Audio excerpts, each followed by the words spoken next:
It's the radio guy, Mike Prince. Welcome to another episode of the Mike Prince Show here at the Open Mic Broadcast Network. Thanking you guys for joining us here on today. Our social media handles for Instagram, Facebook, and Twitter are all at the Mike Prince Show. The YouTube channel is Open Mic Broadcast Network. We have a 24-hour dial-in message line, which is 713-570-6736. You can call in and leave your questions, thoughts, comments, or concerns, and we'll get you in the rotation. Of course, our website is obnradio.com. And without any further delay, we're going to jump right into today's episode. Last night was a very special night in Waller County. Waller Bulldogs football banquet was on last night. Acknowledged the young men for their efforts for the 2019 campaign. Wasn't successful on the field, but a lot of all-district academia awards. And the young team is building for a very positive future under the leadership of Coach Gene Johnson. Thank you guys for the invite. Thank you for the participation through the network, and we look forward to the continued growth. Basketball news as far as Waller County goes. We have a doubleheader scheduled for tonight to bring you Bulldog basketball. Women's side of the hardwood will have the Bulldogs hosting Tomball, and on the men's side of things, the Bulldogs will be hosting Montgomery. So if you can't come on out and check out the Bulldogs in basketball action, be sure to listen at the Open Mic Broadcast Network on either the YouTube channel or through the website. Scores and updates from the world of basketball pertaining to the Southwestern Athletic Conference. On the women's side, Austin Peay was victorious over Mississippi Valley by the score of 100-82. Alabama State fell short to Clemson by the score of 76-43. And Texas Arlington was victorious over Grambling by the score of 88-54. Today's action will see Texas Southern taking on Iowa State. That's actually going to be a relatively early game. That's scheduled for an 11 a.m. Central Standard Time tip-off. Louisiana College will take on Alcorn, 5:30. Arkansas Pine Bluff will be taking on Milwaukee, scheduled for 7 p.m. In men's college basketball action, Southern University ran Ecclesia out of the gym, 121-55. Jackson State falls short to Texas State by the score of 73-58. And Prairie View falls in a close one to Cal Berkeley by the score of 54-50. Today's schedule in men's basketball will find Alcorn State at North Carolina State. That'll be a 6 p.m. tip-off. Mississippi Valley will be at Louisiana Tech for a 6:30 tip-off. Texas Southern will be at Arkansas for a 7 p.m. tip-off, and Arkansas Pine Bluff will be at Kansas State for a 7 p.m. tip-off.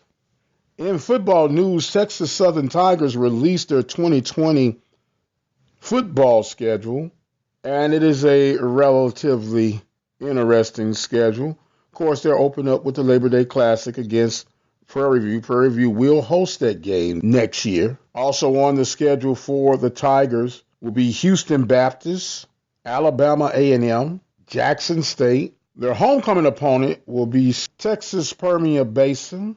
And another interesting twist of things, they'll play Southern in the Dallas area, not at the Cotton Bowl, but it'll be in Arlington. So we'll find out the exact logistics of that one. They'll take on Grambling at home. They'll host Mississippi Valley. And they'll play at New Mexico State on November 14th. And they'll finish up with Arkansas Pine Bluff and Alabama State for the annual Turkey Bowl. Traditionally, Alabama State played Tuskegee on that historic day and traditional day. But as of late, Tuskegee has opted to make themselves available for the playoffs of the Division II ranks instead of being available for that Turkey Day Bowl. So it seems like Alabama State, for the sake of keeping that tradition alive, will sweeten the pot, if you would, to lure conference opponents to play on that Thanksgiving Classic. Of course, this year the Panthers accepted that little extra change in the pot to go and be a part of the festivities. And an important game it is for the Panthers. The Panthers on the bubble at 500. This game could be the earmark of what some would consider a winning season over a losing season. And the reason I state it like that, there are a lot of people who are putting asterisks by Edward Waters and Virginia Lynchburg, stating the fact that those are no-brainer contests and they shouldn't even be on the schedule, let alone twice in the same season. But regardless, it will read 6 and 5 in the history books if the Panthers are able to prevail against Alabama State on November the 28th, which led one to thinking about the direction that the new commissioner of the Southwestern Athletic Conference, Dr. Charles McClellan, was stressing on trying to raise the awareness and raise the brand identification mark when it comes to non-conference opponents. And as I began to think about that, because it wasn't just Prairie View, you had Southern University, Mississippi Valley, and might have been a couple of, I know some MEAC schools played the Virginia Lynchburgs and the Edward Waters. And if you want to raise that stake, you might have to take the approach of some of the Power Five conferences. They made a mandate that if you want to be qualified for playoff runs and bowl appearances, you got to have a certain caliber or resume on your schedule, in particular that of your non-conference. And my thinking along those lines could be something maybe like this. You can't really tell people who to play and who not to play, but you can make it very convincing that you mean business as a conference and you want the conference to move up and not backward.